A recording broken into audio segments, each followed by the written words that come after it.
Dr. H. Wainhouse is the Distinguished Research Professor of Theology, Law, Culture, and Archaeology at Faith International University and Seminary in Tacoma, Washington. He and his wife Irina have taught and directed many tours in the Mediterranean and Middle East, including Israel, Greece, Egypt, Jordan, Italy, and Turkey, particularly with the Biblical Archaeological Society. Dr. House has taught biblical and theological studies at several universities and seminaries during a teaching career of over 50 years and has written 150 articles and 50 books, including the Evangelical Dictionary of World Religions, The Jesus Who Never Lived, Exposing False Christs and Finding the Real Jesus, the Zondervan Handbook of Biblical Archaeology, Israel, the Land and the People, an Evangelical Affirmation of God's Promises, and editor of the Nelson NKJV Study Bible and Nelson New Illustrated Bible Commentary. Dr. House is the general editor of the Evangelical Exegetical Commentary Series, 44 volumes, with logos, Faith Life. It is the knowledge amassed from these experiences, along with the assistance of biblical scholars at a variety of universities and seminaries throughout the world, that provides the information contained in his latest project, the House Visual Study Bible Online. Thank you for joining Archaeology and the Lands of the Bible with Dr. H. Wainhouse. And here we go again. Yes. Dr. House is in the house, and we're going to be wrapping up this series, this part of the series. So with that, Dr. House, take it away. Oh, let's... You're going to have to turn your mic on first, though.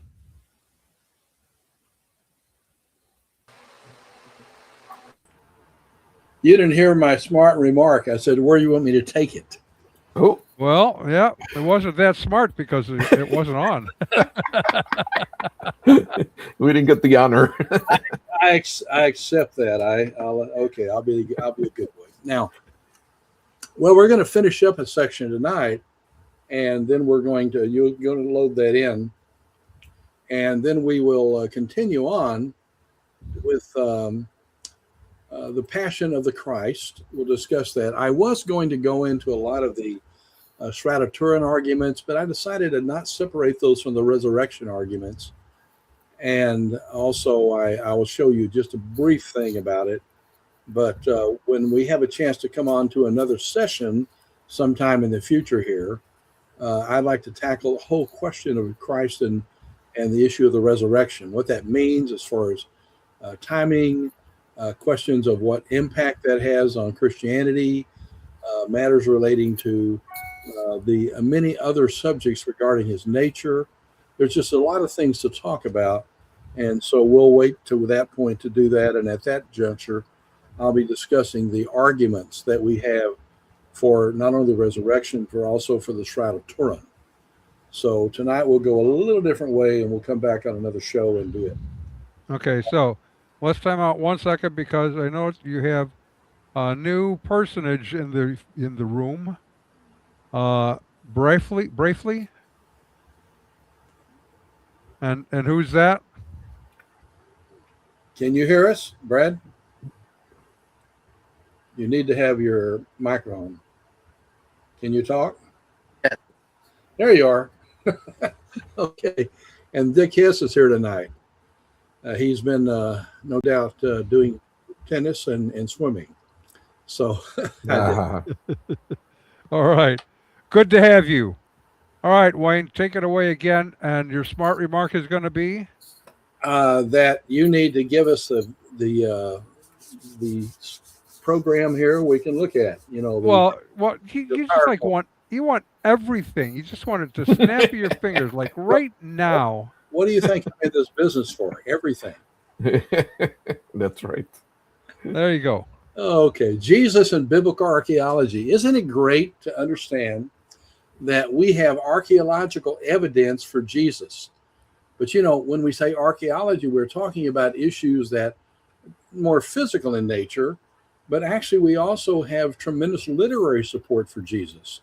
Mm-hmm. Not only the Gospels themselves or the New Testament, but also for other sources that are within the period of 100 years or 200 years, which makes it very, very close. Because if you were to say, for example, did Aristotle live? Did Plato live? Did Herodotus live? Did Did some of the emperors live? You know, you start asking questions, and people would say, well, so obviously they did. But there's so little evidence for all these people I've talked about and more than what we have for Jesus. Right. And yet a lot of people don't acknowledge Jesus as being someone who truly lived based on the literary material, the archaeology, so many other factors. And yet they'll embrace other people that are just a smidgen more, or actually just a tiny bit they have instead of a whole lot. So we have a lot of stuff on Jesus. So Jesus and biblical archaeology we have to talk about. Now, I wanted to do just a couple of things real quick. I'm not going to spend a lot of time on this, but go ahead and move us down to the week before Passion Week. I think to give you some chronology would help. Because I didn't realize this until not too long ago. There I am, by the way. That's the Sea of Galilee, called Yom. In Hebrew, Yom is a lake there. So that's the Mount of Attitudes. Oh, Beatitudes. Okay. It could be attitudes. Oh boy, what a crowd. Sorry, Wayne. So this is the Mount of Beatitudes, Ah, not attitudes. okay. So, I'm just there. Now let's move. The thing is, we're going to talk about the Passion Week, but how close was that to Jesus actually still ministering up in the north? And then after that, moving to actually Bethany on the other side of the big mountain there. We have the place for olives, the Mount of Olives. That is actually just a short time before then the Passion Week, and yet we sort of tend to think these things are a long period of time. They weren't. Right. So turn off to, go here a week before Passion Week, just to go down for me, would you? Go down. Did you see that? Okay, you can keep moving. I don't need you to watch those. Okay, now we really didn't go much into that, but that is actually looking back at the other angle to see from the Sea of Galilee where the Mount of Beatitudes, where the people were there to hear the various teachings of Christ. And you have Jesus doing a lot of talks on those mountains around in the Galilee. That's fairly close. That's a very short walk from there to walk down to Capernaum. So it's not far away. Let's continue on. Now, I know you've already seen this, but there's a reason why I put it, is because Jesus is still hanging around the area of Galilee. Now, this is an area that's fairly far up. It's moving toward Mount Hermon from here. You can be where you are, which is the location of the Caesarea Philippi, it's called, and Pontius. Now, let me give you some quick learning. I didn't know this until a few years ago, but Pontius is the name of it, and the Arabs call it Bonius because they can't say the P. No, seriously, they don't say P's in their language. So Pontius is difficult to say, so they made it Bonius. We usually know it as Caesarea Philippi. And so you can see the mountain there. Under this mountain goes a very, very strong waterway coming from the north that comes from Mount Hermon all the way down to the river, the Jordan River. This actually goes into Pontius or Caesarea Philippi. You can be there and see it come through, and it keeps on going south and begins to go back and forth a lot. The River Jordan. That goes into the Sea of Galilee, which goes again into the River Jordan, finally into the Salt Sea, or what we call the Dead Sea. So that's the land situation. Now, this right here, you have a big hole. You can't see anything in there right now. But that's a place that actually a temple was built to Augustus Caesar. And behind that temple area, they have found some things that look like it may be similar to what we have called the Gate of Hades in places in Turkey, for example. And there's a few other places. So I'm not going to argue that point, but if you go, no, sir, there are different opinions. If you go across there, you had idols you had a place to the god pen in. It was a very big worship place. So it's an ideal place that Jesus said, "Who do men say that I am?" And of course, you know the story of that. Some say you're this, some say you're that. And then he says, "But who do you say that I am?" Speaking to Peter. Right.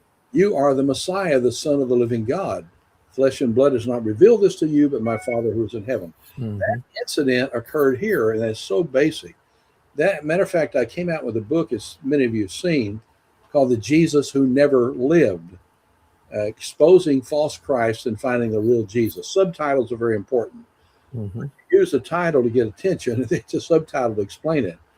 But the fact is that a lot of people have Jesus as they talk about and worship, and that Jesus they're talking about does not in any way agree with the Jesus we know from Scripture. So they created another Jesus than the one that actually existed.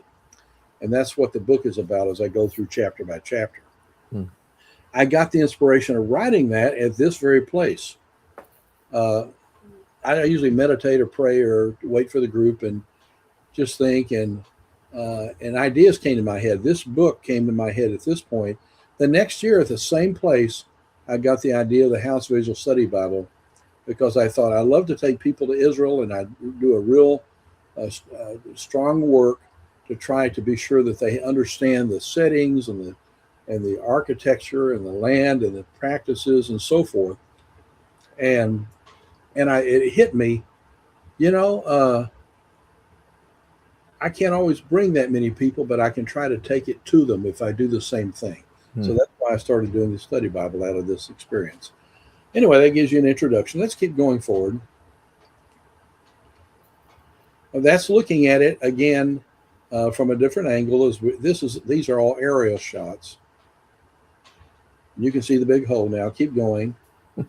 You can see the structures there. Yeah. A little different look from the air. There's another one that's sort of funny here. Keep going. This is on top. Very few people see this. Those are actually people down there. Yeah.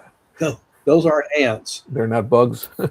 This is looking at it from top, and I've often wondered, what does it look like if I climbed up there and look on the other side? So I have pictures of all that stuff now, but this you can see the location. These were buildings there that were used to worship in and so forth. This was a worship site, Caesarea Philippi. So Jesus' statement to the apostles is highly significant because there's a contrast now between the pagans and the false religions and who is actually Jesus. He is Jesus, the Son of the living God. Amen. So we have a very important statement out of here. Now, this occurred just shortly before Jesus started heading south and going down to a place we're going to look at in a moment called Bethany, which then is the place right on the other side of the Mount of Olives, very close to the place you go into the Jerusalem temple and the city itself. So we'll keep moving from here. Any questions, feel free to ask. Jesus and Lazarus, Passion Week and the Resurrection. The reason for this title is that he left, and I didn't realize that until I started looking at the chronology carefully. He was not long in the north before he actually came down here to Bethany. And remember, there was this issue about Lazarus being sick and dying. Jesus did not get there in time to heal him. Boy, he took his time. Why would he do that to one of his friends? The reason why is stated in the passage that we deal with Lazarus, because Lazarus became a sign of resurrection, similar to what Jesus, not the same, but similar to Lazarus in reference to Jesus' own resurrection a week later. So these things sort of come in together as you start studying them. Jesus and Lazarus. Passion Week is right after that, after he raised him from the dead, and then the resurrection of Christ, which we'll talk about later, follows that. Continuing on. Any questions, feel free to ask. First of all, then, is the resurrection of Lazarus. He's our first player. So go on. Now, what you're looking at is the town of Bethany. I would suggest, by the way, if you are in Israel and you're on your own and you have a rental car, If you want to go see Lazarus's place, don't. Because the only way in the city in a car has one long street. It's only one way in and one way out, and the whole place is a Arab community. Oh. I didn't feel quite as safe as I did Mhm. some other places. There were no secondary options for you. Wow. But anyway, this gives you a little look. This is an older picture at the top right, but you can see one that I picked up that shows people in an older garb. This goes back many years, obviously. But notice how the temple, how the resurrection site is here. This is for Lazarus, obviously, not Christ. Then go to the left, and you'll see that if right across from that now is a church. The church that relates to what they do in the ancient world. Everything you can find in the Bible that you can put a church next to is what you do. You create your church to have your biblical site or biblical event. And so this is actually right across from where Lazarus was buried. And I'm going to take you in a moment just to a little bit more. These are different settings over a period of time, obviously. And what you have here is stairs, though. And when you go those stairs, you go down and you go to the left, and you'll see the place actually that Lazarus would have been put into at that time period. They didn't use what we see in the first temple period and the early centuries before Christ. We find the new way of burial was one in which they let people basically their flesh come off. They would put them in an ossuary, a box, and that box then you'd put the bones and so forth after a year after the flesh is dissolved, and then you put the bones in with the people. Anyway, that's looking at the way you do here. So prior to the ossuaries, they just left them in there? Well, I don't know if I'll have a chance to show you that or not. No, I can't do that even. Okay, yes, I'll give you a quickie on this. Right. The first temple period, the second temple period. Okay. Right. The period before the first century, before Christ, which goes back, several hundred years, they used to bury people. You'd put a person into a setting where you had cutouts, and they had like little beds they put people on. And the beds, you even had a place for your neck, and on the stone, and you'd be laying there while you're dead. And no, sir, I'm just telling you. Yeah, no, it's just interesting. And you had family tombs and all sorts of tombs like that. And you'd lie a person on one, there'd be another one this way, and you lie him on this one. Multiples. And going this way. So you had three people you could fit in to a room that had a tomb. That's how they built these things. Gotcha. But they also had a big hole in the wall to the side that was dug out. And the reason why you had that is that as it became family tombs people had, what you would do is as people died from time to time, you would take people into the family tomb. And so you would, first of all, when you put a person in, you'd let them sort of put the spices and so forth on them. Right. And then the next year, a year later, you would have what they call the second burial. Everybody did this. And you'd have another funeral. And you'd have the little jars that women would use to cry into and put wax in them and so forth. I've got some at the house here. They're easy to get.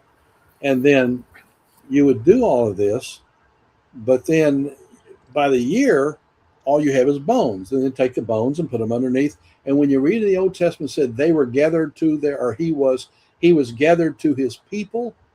It's talking about taking the bones and putting it underneath and making a place for the next guy who just died. That's how they worked it in the first temple period. So like a pit or something. Yeah. Some kind of pit. In the second temple period, the day of Christ, they didn't follow that process at all. What they did, they would let they would put them into niches around. Right. And if you go to my study Bible, look it up, and you'll see examples of this stuff. And even my son-in-law drew a really nice graphic of what it looked like. But you'd put people into it. You'd wind them up, so to speak. You put them, and then you would have the oils and so forth and on it. Then you would put them into the area, and uh, after they had for a year, they would dissolve, and then you would put them in an ossuary. That's basically the way you did it. Right. Remember, I haven't gone into a whole process with you. Right. Right. You had a few days before people actually went through the process. I just said, when a person died, you put them in there, put stuff on them where they wouldn't smell too bad, go away and come back after a day or two, and you check on them, and then you would put them into these niches. Jesus never got that far. Right. He rose from the dead before he needed to be put into a niche, and he didn't dissolve. He didn't begin to go through that. So that's how they did the ancient world of burials and so forth. Cool. But this is what they would have done with Lazarus. Mm-hmm. Okay. Now, to show you just another angle, I showed you the top left one and the right one. You saw it from a different angle with me. What I wanted to do this picture mainly for is the bottom. See, that is the niche I'm talking people were put into. Right. And they were left there until they were ready to be ultimately put into what would be an ossuary, a bone box. That's what was done after a period of time. Yeah. Gotcha. Okay. Now you can say that my AI work is not as good as Favorite McMullen's. Favorite McMullen, as you know, is my pastor, and he's a wonderful teacher, and he's a lawyer. He's Favorite and I are good friends, and I'm sure glad to have him on the program with us. But he has gone into AI doing all sorts of applications and devotions for me, and he puts all these kind of really cool shots, these paintings inside here. I thought I had talked. He explained to the AI what you want. You sort of explain it, visualize it, and then AI goes in and supposedly makes it like you want. I didn't ask AI to put Lazarus in a hole here. I saw that hole. I wondered how'd that happen.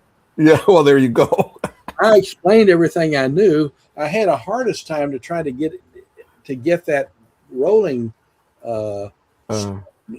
big enough. It's not quite as big as I wanted. I did, however, get Mary and Martha over there crying. Oh, you got that, yeah. And in the group out there, this is my tremendous artwork through. Wow, you did a great job. I'm not proud bad though. We can still visualize it. But there you have Jesus standing there with Lazarus come forth, right? And now I got him outside here standing in the hole. I don't know, there may have been a hole there. I wasn't there. Right. Anyway, this is at the beginning of this period that Jesus has by raising somebody from the dead.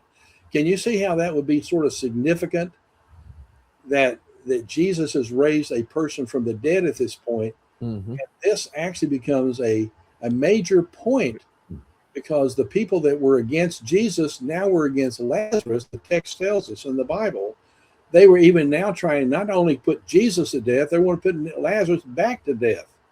Now I thought, what kind of thinking you got? You want to find a dead man who just came back from the dead and you want to kill him. Put him back in the... These guys are really not good thinkers. Back in the cave. Wow. These are the people that were against Jesus next week that we're talking about. This is actually occurring in Bethany. And in Bethany, you had just a short walk Jesus had to make over the mountain, right into the Mount of Beatitudes, at that time, they had a walkway like a bridge, which people could walk across to the temple. And so you have Jesus walking over into the Mount of Olives, across and into the area of the temple to begin to gain attention and obviously bring people against him that were found in the some of the rabbis, some of the people obviously who were Sadducees. Okay, right. Dr. House, can I add one thing here? This is your last run for your series. he's heard this because he was in the sermon, but we discovered together that Bethany means house of suffering. It's house of affliction, which is really, really interesting because Lazarus's real name is Eleazar, which means God is my help. And it was nice developed a sermon that all of us are in a house of affliction. Remember, the sisters were anxious that they would come quickly, and Mary's name is bitter.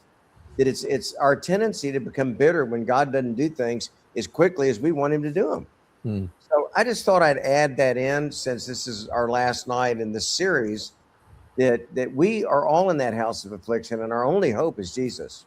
Amen. And he comes and he raises us from our own kind of spiritual death, not just giving us eternal life after our physical death, but gives us life while we're alive. So thank you for giving me 45 seconds there, but I just can't watch this Lazarus tomb without bringing this up. It was just a real, I guess, something that I had not known and really made an impact on my life. Good. Thank you very much, Pastor.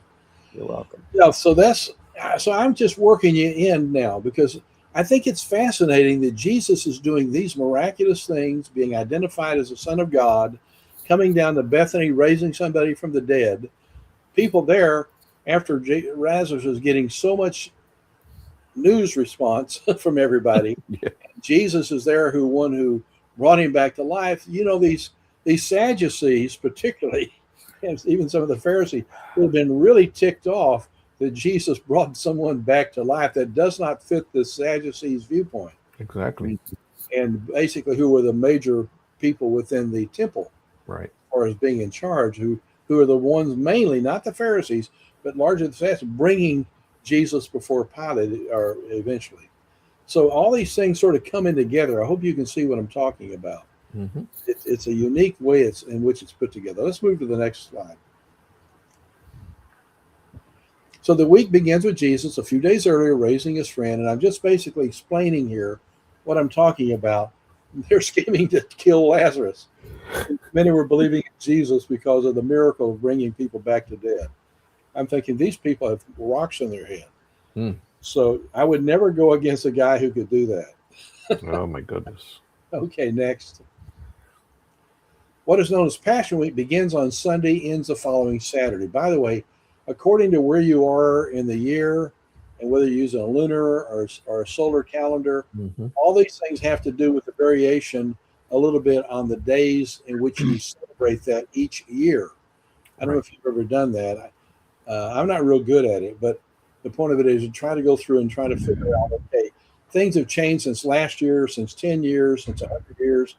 And so we're going back and trying to figure out what was happening during that time, because they needed to have the crucifixion done and over with in order to be able to celebrate the Passover.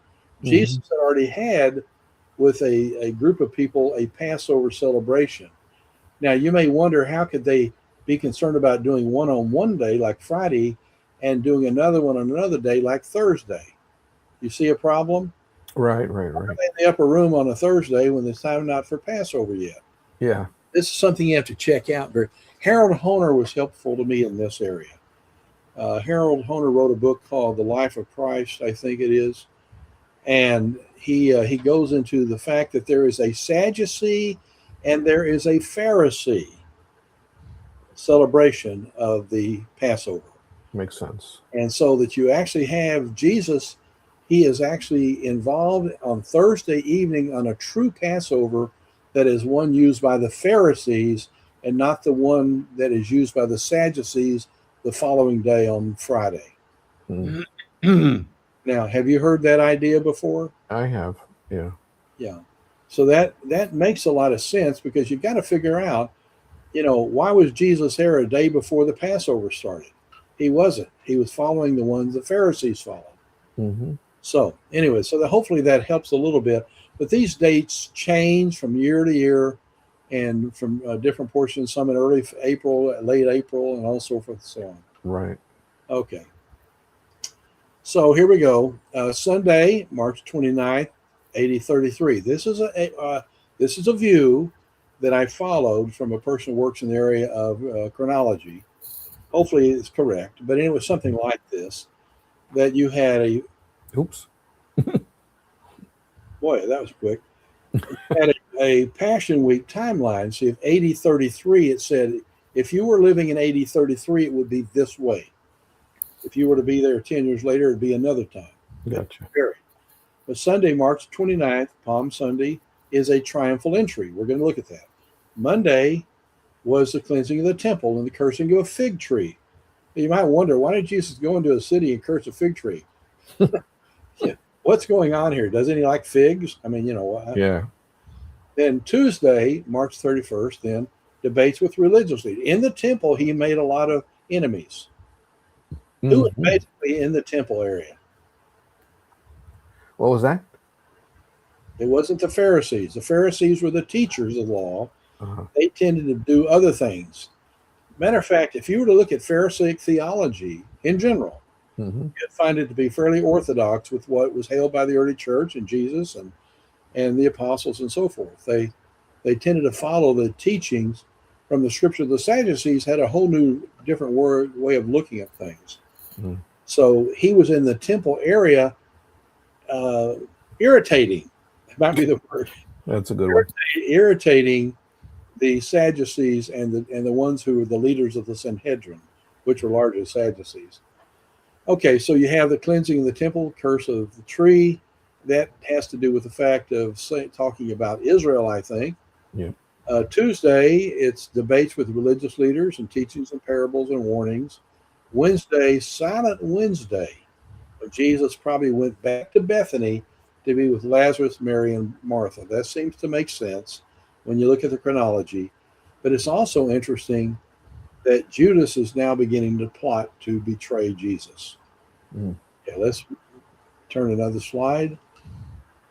Now, the only thing I've got to say here is that Jesus is going to come into Jerusalem on a charger, big horse, or a donkey. Donkey. Donkey. Why would you pick a donkey over against a charger, a big horse, a war horse? The difference between peace and war. The animal represents. Jesus was a prince of peace, not the prince of war, per se. You should also know that Solomon, when he became king, also rode a donkey.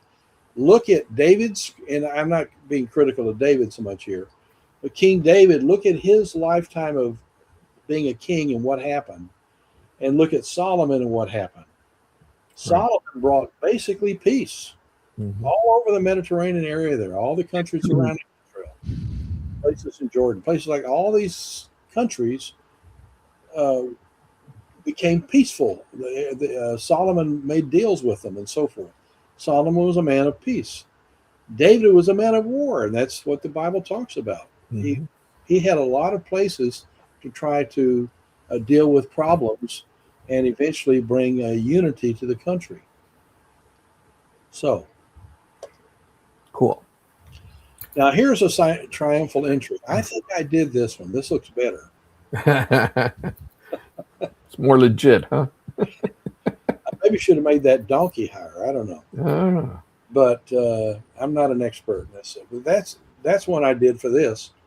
That you have Jesus coming in on a donkey instead of a war horse, and that's important. People are putting down things. The one who's coming in the name of the Lord, right there, Passion Week, day 1 of the Passion Week. I'm not going to read all of these things to you. You sort of know. You've got a Bible, you can check them out. Okay, next. So I've already said that, so we'll move on. Now, you have next a Thursday. Well, this is when you have the Last Supper. Does anyone know where the Last Supper was held? In the upper room? There was an upper room. Yeah, there was an upper room, yes. And one of the disciples, I think Mother was there. And so you had a place of a Passover meal. We're going to look at it in a moment. By the way, the Passover meal is going to look different than what you're used to seeing. You'll see in a moment. But probably is more accurate here. Now, you're going to see after that Thursday, you're going to see Friday and Saturday and Sunday. That's when things really begin to happen. So let's move over to the Passover. meal. Well, that's talking about Passover week. So that was Monday. For some reason I got that out of place. There's no need for me to go into this. I've already talked about he irritated all these guys and he made enemies all over the place. Yeah, that's for sure. Keep it moving. I'm going to skip past that. There's a fig tree, if you haven't seen one before. And so whatever happens to that fig tree, anybody know? Which It withered. It withered, yeah. Withered. It died. Oh yeah. Shriveled right up. You think there's some teaching value in the fact of what Jesus was doing? That he Absolutely. cursed a fig tree and then you have a fig tree die. Oh, yeah. Also not real happy with the Jews who basically rejected him. And that's really not so much of every Jew. Remember, the people heard him gladly in the Galilee. This is what's going on around Jerusalem in the leadership of Israel. Right. And by the way, I know when we were doing the Nelson Study Bible, we debated some things on how to translate or the notes and how to do things. And one of the decisions we made is that when we talked about, when the text says the Jews, the Jews, the Jews, that terminology is not talking about all the Jewish people, it's talking about the Jewish leadership. And when you check all the ones where it says the Jews did this, the Jews did that, doesn't seem to be talking about the people who heard him gladly. It's the one who were afraid about the Romans taking away their power or something happening like that. So let's keep moving the slides. Cool. Now, Tuesday, we've already said that we've got what I wanted to tell you about Tuesday of Passion Week is that Jesus expresses remorse for the destruction of the nation. But there's not a lot going on Tuesday, but things are being set up for after he comes in, set up for the fact that he would be eventually surrendered. In the plan of God, he would be surrendered by the leaders of the people to the Romans. And this was none of this was outside of God's plans. Amen. Keep going. Again, these are other things happen. I just want to give you a shot. See that Temple of Jerusalem? I had that built. Is that okay? Nice. As soon as the temple's built, Jesus will already be here. No, actually, I actually have a picture of that from an old place that used to have the model of Jerusalem. Right. I put that into this site where I took away the Dome of the Rock. Nice. Now, after I'd taken away the Dome of the Rock, I was actually in Cairo, Egypt. And again, I was looking at my video, looking at my PowerPoint, and I was going through it. And he said, "What's that?" I said, "Oh, it's just a building that was built there. And you're going to tell this Muslim I destroyed his dome." Yeah. I didn't clarify this too much to him, but that gives you an idea about how the temple would have looked.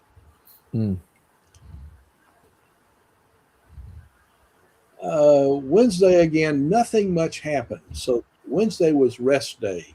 Let me tell you something. Jesus needed to get his rest because he knew what he was going to do. He knew what was going to happen.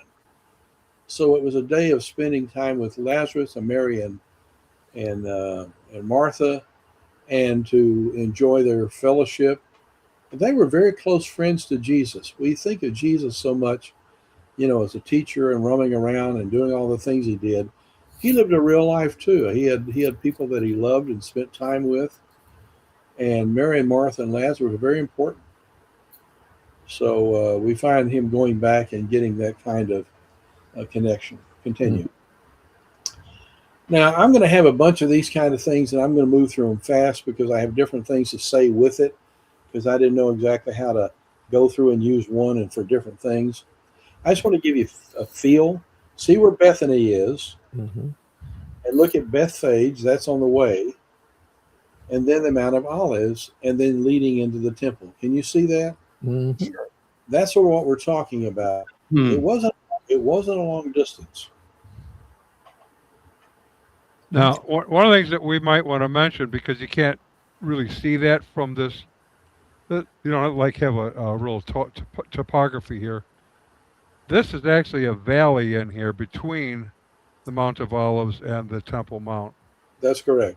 So you got to walk down this mount, down this hill, to get there, and then back up. And they call that the Kidron Valley. The Right. Kidron Valley. And that becomes important because this area is going to split in two one day, Right. what the Bible says.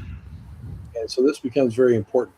I should tell you, though, this isn't fully accurate. It seems to be that there was actually a bridge built at one time here. Mm. And it's no longer there. But Well, here, and there's a gate over here someplace, too, that's also bricked up.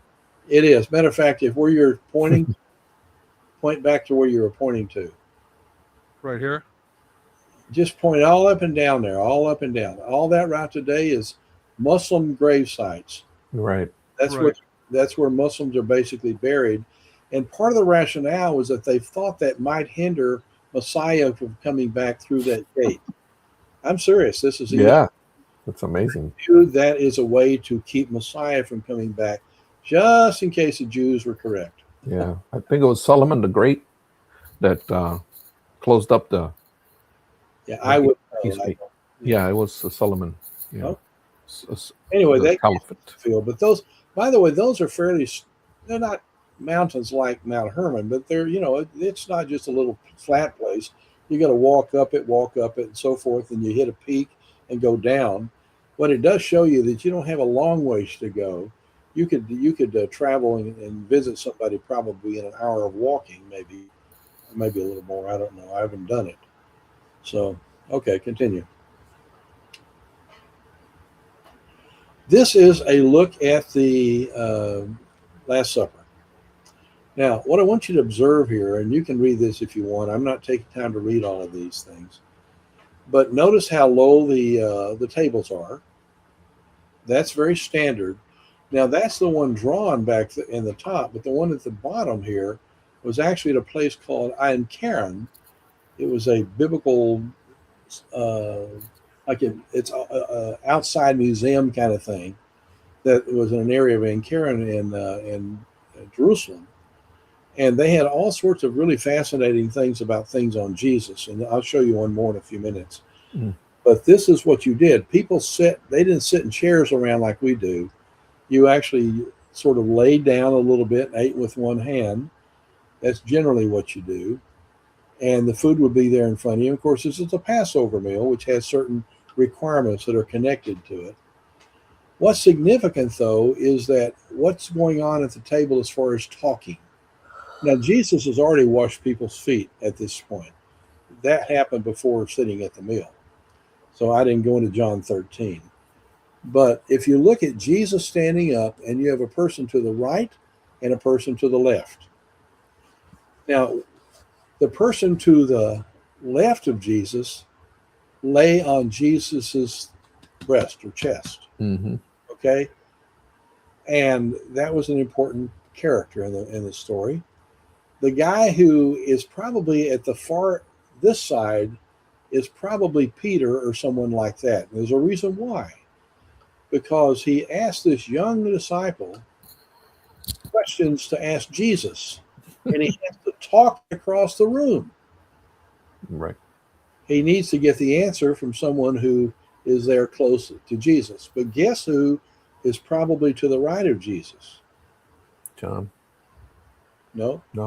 Not John the Beloved, the young teenager. John was probably a teenager at that point. Yeah, it was the youngest, right? So it's not Peter, it's probably Judas. Because remember, Jesus knows what Judas is going to do. Says, go what you're going to do, go ahead and do it. Yes. So he's talking to Peter there.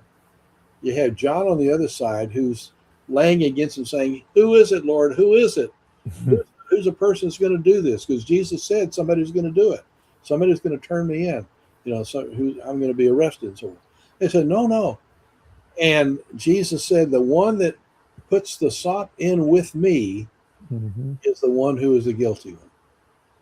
So where's Jesus? Who's going to be doing it with him? It's not going to be John. No, Judas, yeah. So it's probably Judas. You understand the logic? Yeah, Okay. they were in close proximity.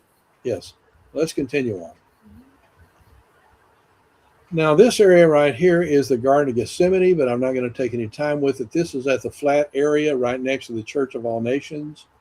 You have to actually go out of the door here and start upward to ever to really climb high in the Garden of Gethsemane. But this gives you a feel for the kind of trees and so forth that are there. But I'm not going to take any more time with this. I have some things, Judas betrays him with a kiss, and all those things that occur that night. Right. One thing that comes through my mind, though, is this. I was working on a paper with my wife, and we were working with a question, and I started working through this with her. Jesus, his veins, actually, it happens. You can form blood that comes through your skin. That actually, there's a term for it. I don't remember it now. Oh yeah. But the point of it is, Jesus 3 times comes back and prays, saying basically, "Isn't there some way I can escape this?" Which tells me that being afraid of something and something that's very trying is apparently not a sin. Because Jesus says, "Isn't there some way?" He's not saying to God, the Father, "I don't want to do it, I'm going to leave." That's not what we're talking about. He's saying, "Isn't there some way we can do what needs to be done here? Right. Other way." Right. Does that sound reasonable to you? Yes. It's not a show he's putting on. He's really, really in pain. Yeah. It's a stressful time. Yeah, and he says, "Isn't there some way I can do this?" But let me tell you something. Any Jew staying around Jerusalem would have seen what crucifixion means. Yes. The Romans made a point of letting people look. Putting people on stakes, on the way around doors that came out of the city. You'd see people hung up. Yeah. Jesus had to look at that and say, isn't there some way I can accomplish what I need to do without going through the crucifixion and the scourging? I think he did that, and I don't think it was a sin. No. Preservation of our life is something God builds into us. We think it's crazy when people commit suicide pretty well because, you're supposed to preserve your life. So anyway, I'll let you look and think on that because that sort of came to me as I was working through some stuff. Interesting. So the term for when you sweat blood, so to speak, is called hematidrosis. Yeah, I couldn't think of what Something it was. like that. Try. Hematidrosis. Yeah. Good pronunciation, James. I try, bro. Okay, let's keep going. Anyway, I just wanted you to think about that point. I mean, it was a struggle. Who wants to have somebody do all those things to it?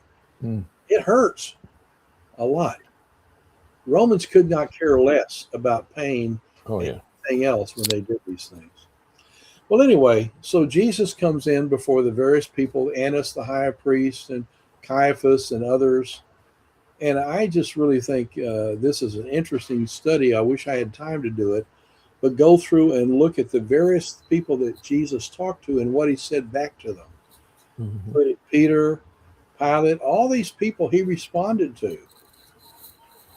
He had good responses.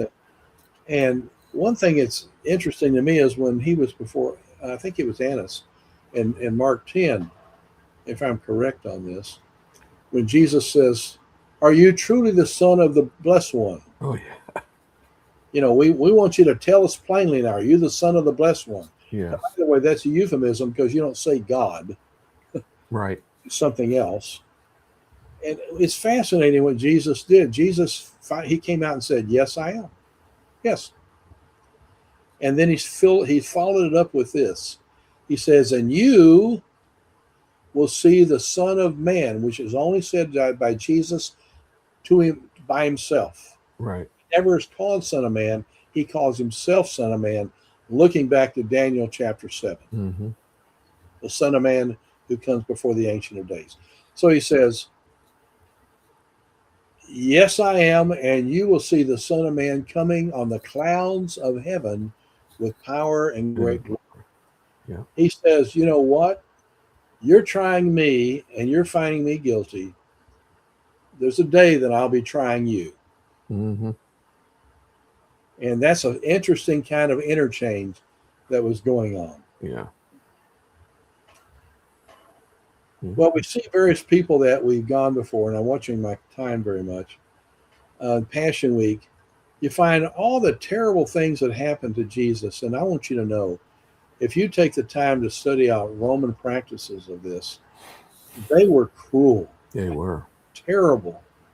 I mean, you'd want somebody to put a gun to your head and shoot you or something, because it was terrible, terrible, terrible pain. Yeah.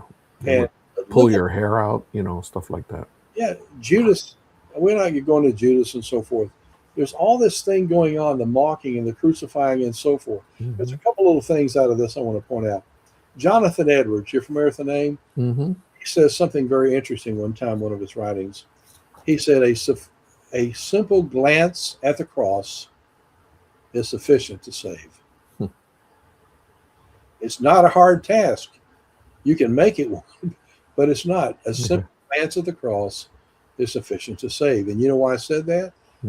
The man who was on Jesus's, I don't know, left or right, who says, remember me when you come into your kingdom. He says, you'll be with me today in paradise. Yes. That's a statement.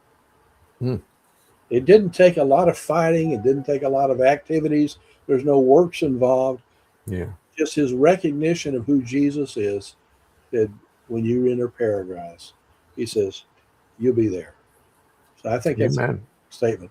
The other statement, I need my slide. I don't know where the thing went, but it's hiding. Hello. There he is. Yeah.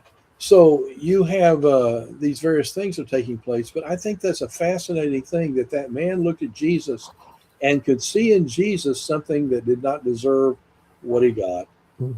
Yet he suffered, and maybe he had heard things about Jesus. I don't know, but Jesus said, "You're with me today." I think that's a wonderful statement. Notice the statements of Jesus. Forgive them, they don't know what they're doing. And that's true. They did not know I guarantee if they had known, these soldiers had known who he was and what he could do, they would have gone home. They called it sick for work. Called it a day.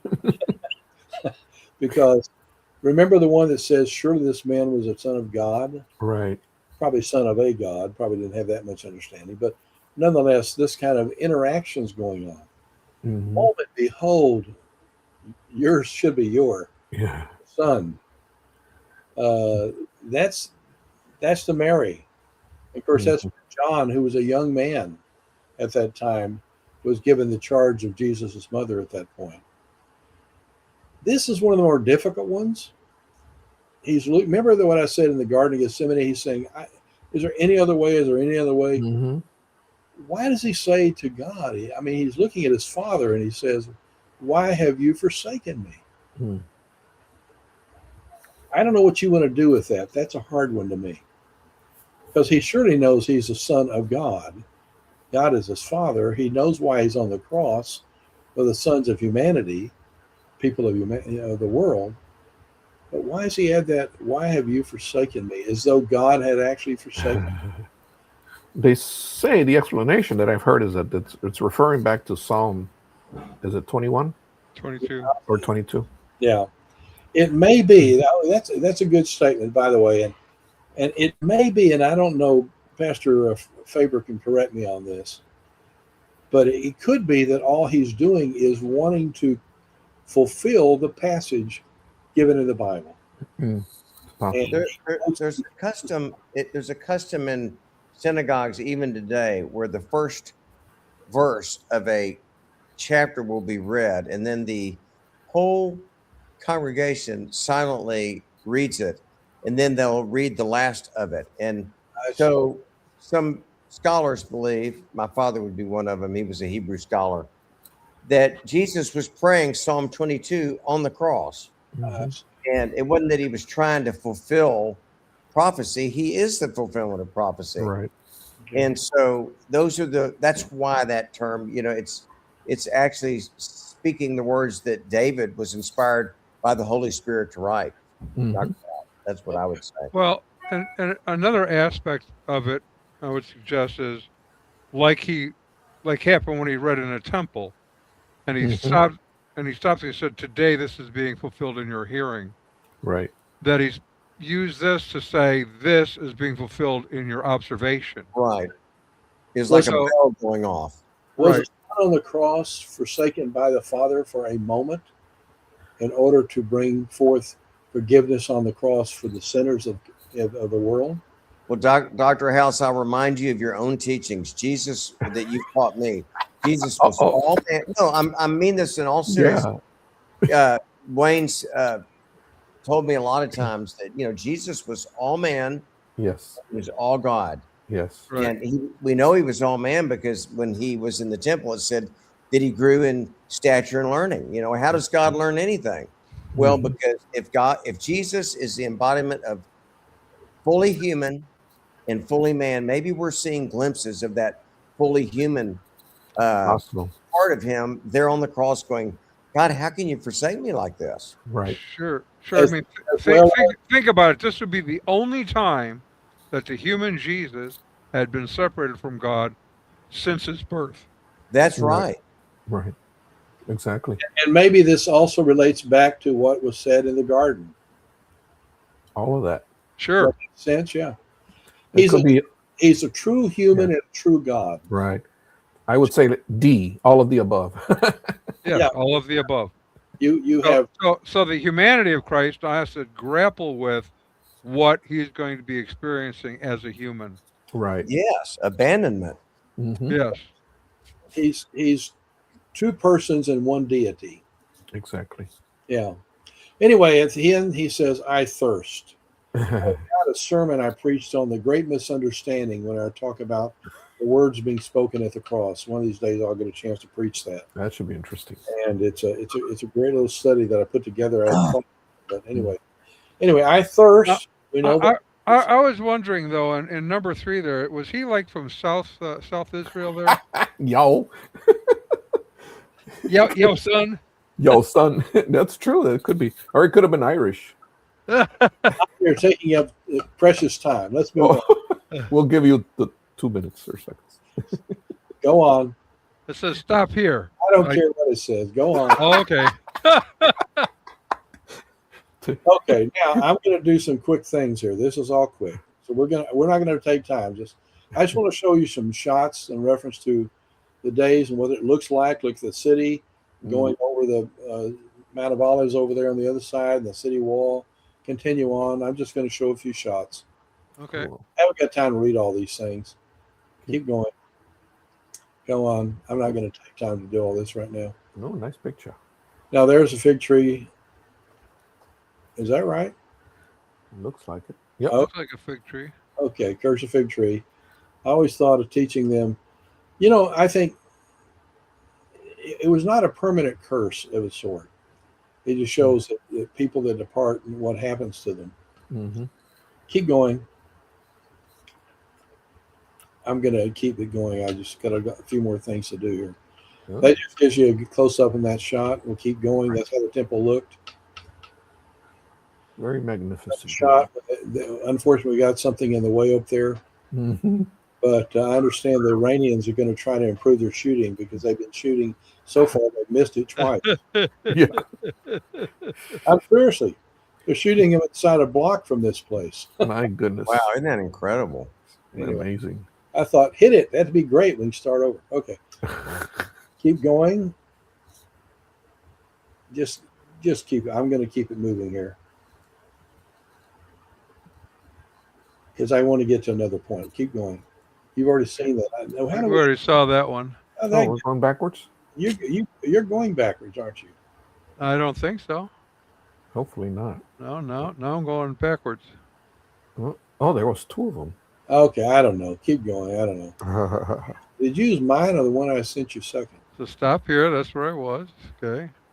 Okay. We did that. We did that. We Okay. did that. Keep Now it we're going. here.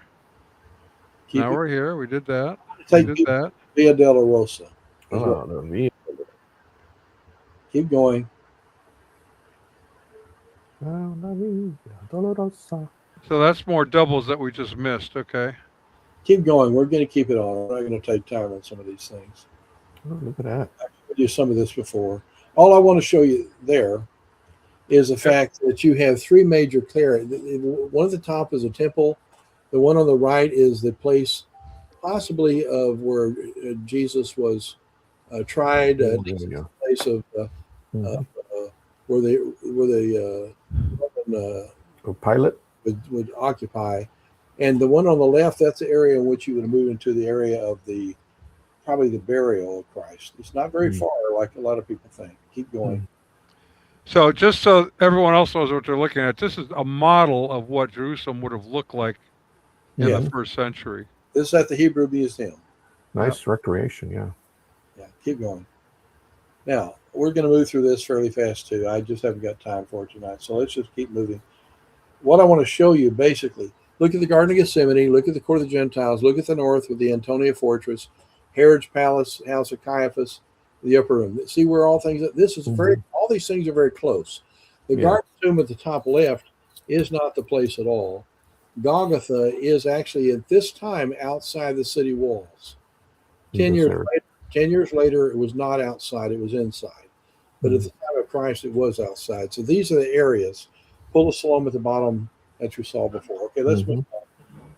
I won't take you but a few minutes over this. Continue. No. You've seen these before. Yeah. Keep going. Ta-da, ta-da, ta-da. I'm not going to show these to you again. I was going to talk more about them, but keep going. Okay, traditional. This is what I want to show. These are the stations of the cross. If you haven't Right. been to Israel, this is what people go and they pray at each of the stations. I have no problem with that. I don't think this is a station. I don't think these are the actual direction of things. Mhm. But nonetheless, it's a spiritual experience for them. It hasn't been going on but a few hundred years now. This doesn't go back to the time of Christ. Mm. Station 1, condemned to death. That's where the upper room was. Keep going. Carries his cross. The next section. Continue. Jesus falls the first time. So they have each of these set out. Mhm. Remember, he fell under the link, and the Roman soldiers basically had somebody take it over. Mhm. Meets his mother. That must have been difficult. Yeah. Simon of Cyrene is the one who helps carry the cross. We know that. Mhm. Veronica wipes the face of Jesus. Mhm.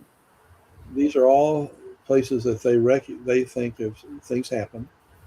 He falls the second time. Continue.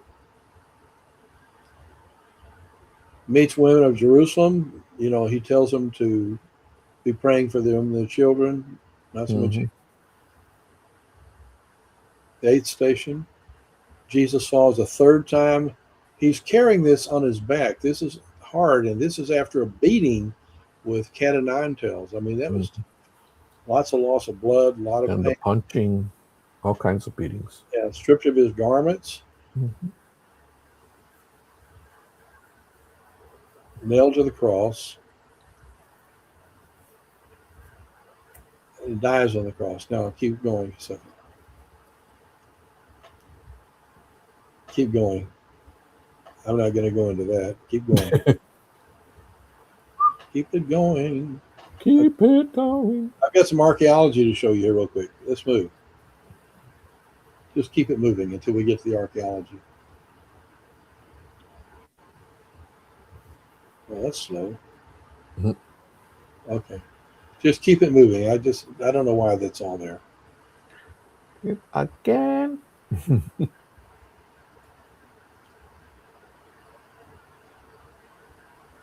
Keep it going.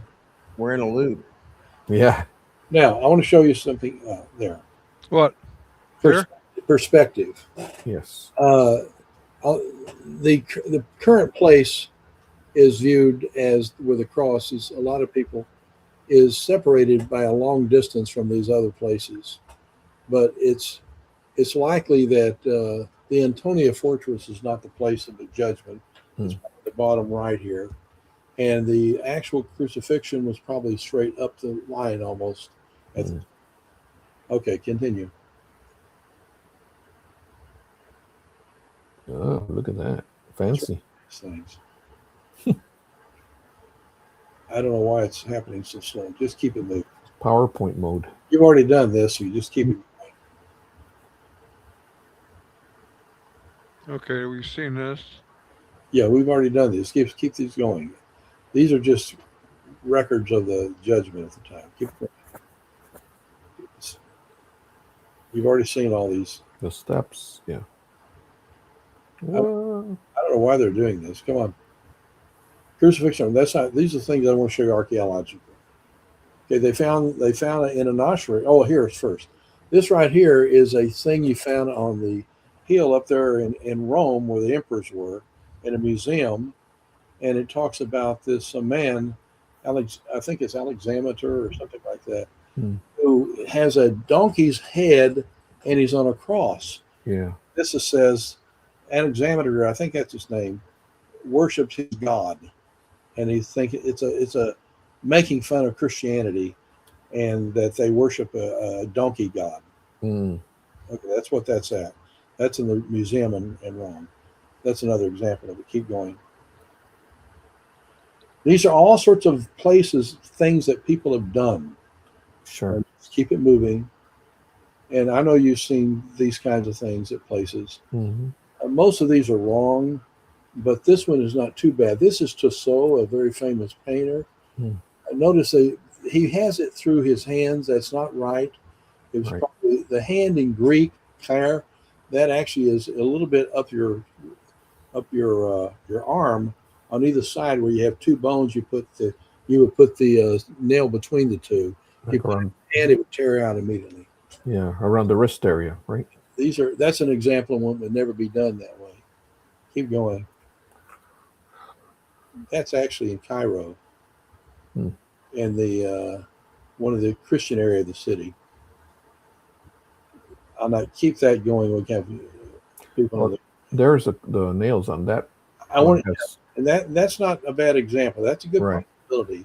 By the way, I want you to know the Romans couldn't care less about modesty. That's not. Of course. Keep moving. That's an ossuary. They found in this ossuary, the next thing you're going to see, that right there is the first thing we found. Oh, yeah. That's actually a bone that found of a person who'd been crucified, who was placed in an ossuary, and the nail as it went through it. Keep going for a second, we'll be done. Mm-hmm. That gives you an idea. That actually is from a medical magazine I picked up, and it shows you where the nail would have gone and why it was important that way. Continue. That's an example of the nail again through a bone. Yeah. That was a heel, right? That's another. Oh, that may have been a heel. You're right. I'm sorry. You're correct about that. And keep moving. The kind of nails they used. So yeah, there are various ways to put it. Yeah. Mm-hmm. They have to keep the guy on the cross, so they want to make sure it's stable. Right. Now, I want to say something about this. This is from a man by the name of Salvador Dali. I've had this for years. For 30 or 40 years, I've had this, I guess. And I've got to tell this to you. This is a picture of Jesus that he did that I think is so phenomenal. It's all these other people have been looking up at Jesus on the cross, right? Mm-hmm. Guess who's looking down? Oh, the Father. God is looking on his Son. It's what Dali tried to say in this. I think it's a beautiful, beautiful picture of God and his love for his Son. Interesting. Yeah. Okay, this is the last things I'm showing you. When we have a chance to get together again and I can go back and go with you over this, these are the kinds of things that are in these slides that I'm putting together on the Shroud of Turin. Mm-hmm. So the last thing here is the importance of resurrection of Christianity. If the bones of the dead Jesus were discovered tomorrow in a Palestinian tomb, all the essentials of Christianity would remain unchanged. Thus says Rudolf Bultmann, which is a terrible viewpoint. Yeah, apparently. He was a Lutheran pastor, but a liberal. And he holds the same kind of views of people who say science gives us the answer, and if it conflicts with theology, we throw out the theology. Right. And here's some other examples. We'll talk more about the Shroud later. I apologize for taking over this much, but I had to sort of get through it. Good job. Thank you so much, That was Doctor. good. Very good. it's good to have all of you. I look forward maybe to some time in the future to have you again. And I want to go into the whole discussion, and I didn't show it on the slide. I have the whole discussion talking about the resurrection, the proofs, the arguments, and everything on the question of the resurrection. Very good. So we'll hope to do that in the future. All right. Dr. House, can I ask you a real quick question? It's not theological related. Okay, if it's quick. I mean, it's not archaeological. It's just quick. I think it was on Wednesday, you were talking about cursing the fig tree. When he goes back to the temple and he's confronted with the chief priests and elders, I can't remember the resource I came from, but they said that chief priests and elders is an all-encompassing statement that would include the high priest and the temple, the captain of the temple, the priest of weekly course, and the priest of daily course, and then you'd have the others, the overseers and the treasurers, and this could literally be hundreds of people he would have been confronting potentially in that group at the temple. Is there any significance to that large of a group that he's confronting about, who gives you this authority, or is that just It would be hard to know exactly how many people were involved in that, but I have to say this: that remember, it's not the Pharisees we're largely dealing with here on these questions. Sanhedrin? The Pharisees are another issue when Jesus was teaching. Mhm. The people that were actually confronting and fighting against Jesus was the Sadducees, who largely dominated the Sanhedrin, Right. and you have the chief priests and others who are doing their jobs. And so Jesus is obviously talking about those individuals when he talks about it. Right. Yeah. So, but the size of that group is insignificant to the story. We don't know how many were in that group exactly, to my knowledge. The potential size of it. Okay. That was it. It's not a handful, but it's maybe 30 or 40 people, whatever. I don't know. Yeah. Okay. All righty. God bless each of Sounds you. good. Thank you. All right, all. We're going to end the stream. And the stream. And there we go.